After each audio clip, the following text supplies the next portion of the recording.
month of December, I always lay the emphasis just on Jesus himself. In the Gospel of Luke, 24th chapter, the 50th verse, you'll find these words. And he led them out as far as to Bethany.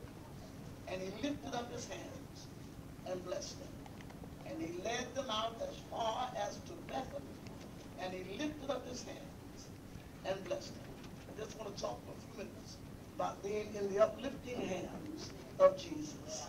Being in the uplifting hands of Jesus. He led them out as far as to Bethany. And he lifted up his hands and blessed them. I think it's interesting to me to note that when Jesus met his disciples in Jerusalem, this is after his resurrection.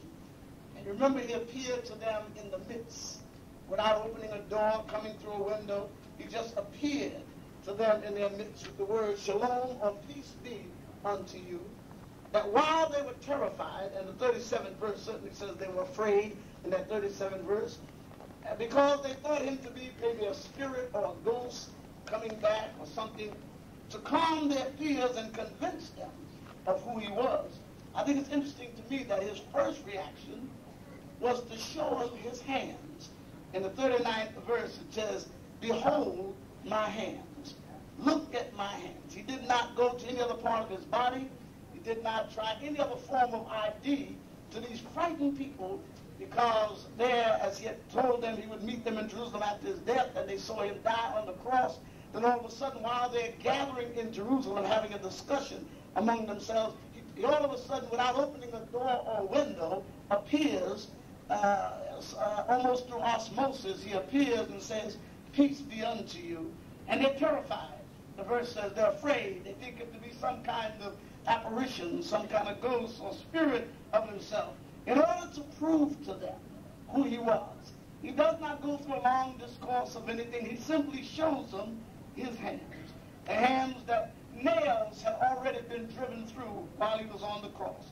The hands that were never raised in his own defense, even when he was in the garden and they came out to arrest him in the garden. You remember it was Peter who had a sword there to cut off the ear of Malchus, the servant, but not Jesus. He never lifted up his hands to fight them. These same hands, he shows them there. These are the hands that he had declared that Satan could not pluck anybody out of his hands. He said, those who are in my hand, Satan cannot pluck them out. These are the hands that he often said, Father, I stretch my hands unto thee. He showed them his hands. Look at my hands. Proof that he that was nailed to the cross is alive forevermore. He that experienced and endured the pain and agony of a crucifixion, my hands are proof, says Jesus, that I am the one. But then, after he opened their understanding of the scriptures, that's in the 45th verse, he began to pound out the scriptures to them that they might understand. These are frightened men. They just saw him die on the cross. He had told them to meet me in Jerusalem after my death, but they didn't understand what that was all about. They perhaps thought somebody else would chair the meeting or somebody else would be in charge. And so they met in Jerusalem after the women had brought the message and he had risen from the dead and everything. And Jesus appears to them, behold, look at my hands. He shows them the hands. And then after that, he opens up the scriptures unto them. Perhaps to go over Isaiah, seeing him with dyed garments on, treading the winepress alone, or Daniel seeing him as a stone hewed out of the mountain, or Ezekiel's wheel in the middle of the wheel, or any one of the other prophets that had forecast his coming. He perhaps pounded the scriptures and showed them in the scriptures where he was to die as a sacrificial lamb and come back again. All of this proving that he is the Messiah. But after he does that, then in the 48th verse, he declares them to be witnesses. Now I want you to leave here, and I want you to be witnesses to what you've already seen. You won't have to take it from anybody else when they ask you, has he risen from the grave? Is he the Messiah? Is he the King of Kings? Is he the Lord of Lords? Or you can witness for yourself. And you know, finally, there's nothing better than being an eyewitness. When you know what God has done for you, nobody else has to tell it but you. When you know how good God is, and then you don't have to prove anything to anybody else, just be a witness.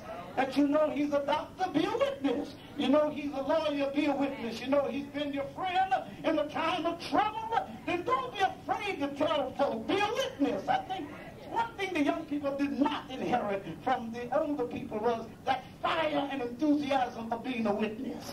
The old people, I don't care where you saw them, they would be a witness for Christ. I remember when you had to cut off testimony service because you had a whole lot of folks want to get their testimony in. Young people today don't witness enough. But let folks know what God has done for you after He's brought them. I know young people are going through things just like anybody else. When God brings you through something, you ought to tell somebody. That woman was hit with a brick on the street. She ought to be a witness. She ought to be a witness for Christ because doctors were not there and nobody else could have taken her through from that condition like that but Jesus. And she ought to be a witness. And today, what God needs more, He needs witnesses. Somebody who will stand up and testify and say, yes, I know He's been good to me. Somebody will say, you don't know how good God is to me. You can't tell my story. Only I can tell my story, how good God is to me. Jesus declared them to be witnesses. He unfolded the scriptures. He showed His hands. And then He led them out to Bethany. Bethany, where Lazarus had been risen from the grave. Bethany, where He Himself had spent time there when Mary, Martha, and Lazarus were taken in a home during His journey. But Bethany was the line where as far as He could bring them. They couldn't go any further with Him. He's going to be ascended from there to glory. They can't go there with Him. So He brought them out as far geographically as He could take them. And then the Bible says, and I'm almost finished, then He said, He lifted up His hands. Lifted up His hands, and when He lifted up His holy hands, He blessed them.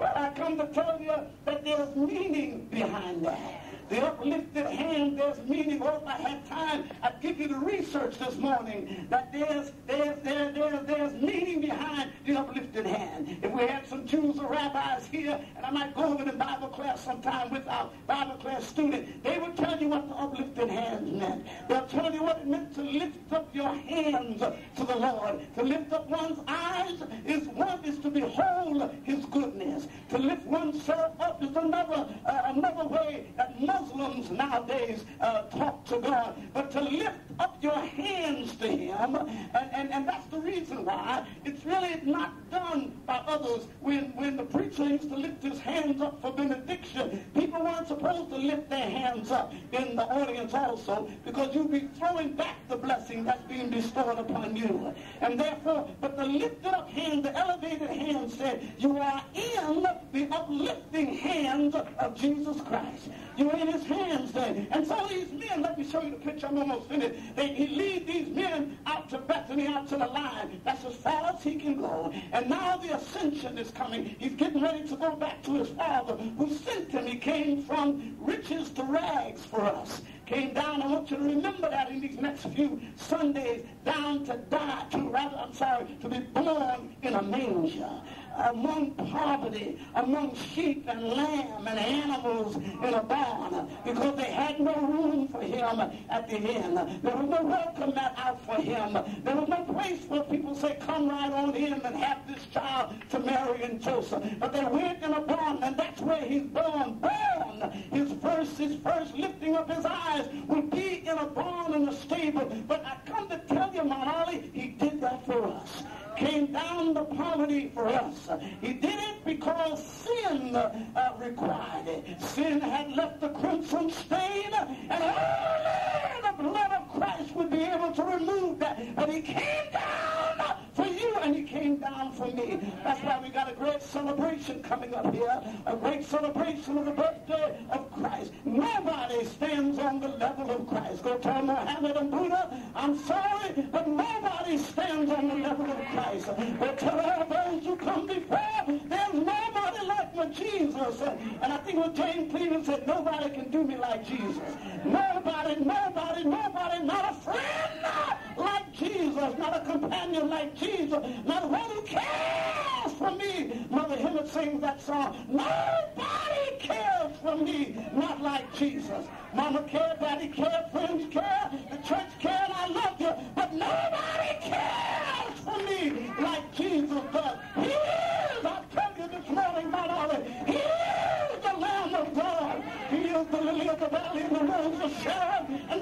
there. Here's our rock in a weary land. He takes them out there. He lifts up his hand as far as can go. And when he does that, he blesses them.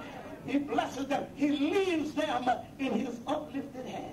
He leaves them in his uplifted hand. His hand that lift him up will be the hands that protect him. So what are we left with? We're left this morning in the hands, the uplifting hands of Jesus. We're left in the hands of the one not only who rocks the cradle, but the one who made us and know more about us. We are left in his hand. The disciples thought that they were going back without anybody on their side. But I want the disciples to know that they were going back in the uplifted hands of Jesus Christ.